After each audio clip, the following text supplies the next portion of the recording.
Hi hello నమస్తే welcome to Telangana job informer. Please subscribe to my channel. Telangana inter ప్రథమ ద్వితీయ సంవత్సరాల వార్షిక ఫలితాలు నేడు వెల్లడి కానున్నాయి. సాయంత్రం 5 గంటలకు నాంపల్లిలోని ఇంటర్ బోర్డు కార్యాలయంలో ఫలితాలను ప్రకటించనున్నట్లు విద్యాశాఖ కార్యదర్శి జనార్దన్ రెడ్డి తెలిపారు. కాగా ఇంటర్ మూల్యాంకనం ఎప్పుడో ముగియగా ఫలితాల్లో ఎలాంటి ఇబ్బందులు తలెత్తకుండా ఉండేందుకు అధికారులు ఇన్ని రోజులు సమయం తీసుకున్నారు. తెలంగాణ ఇంటర్ ఫలితాలు సాయంత్రం 5 గంటలకు విడుదల కానున్నాయి.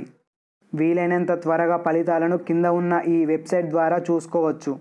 bie.telangana.gov.in, tsbie.cgg.gov.in, exam.bie.telangana.gov.in, bie.tg.nic.in, results.cgg.gov.in. అదేవిధంగా కింద డిస్క్రిప్షన్లో లింక్ ఇచ్చాను, డైరెక్ట్గా వెళ్ళి మీ యొక్క రిజల్ట్స్ కూడా చెక్ చేసుకోవచ్చు. ఓకే ఫ్రెండ్స్, ఇలాంటి మరిన్ని అప్డేట్స్ కోసం మా ఛానల్ని వెంటనే సబ్స్క్రైబ్ చేసుకోండి. అలాగే పక్కనున్న బెల్ ఐకాన్ని ట్యాప్ చేయండి. నచ్చితే లైక్ చేయండి, మీ ఫ్రెండ్స్ అందరికీ షేర్ చేయండి. Okay, thank you for this video.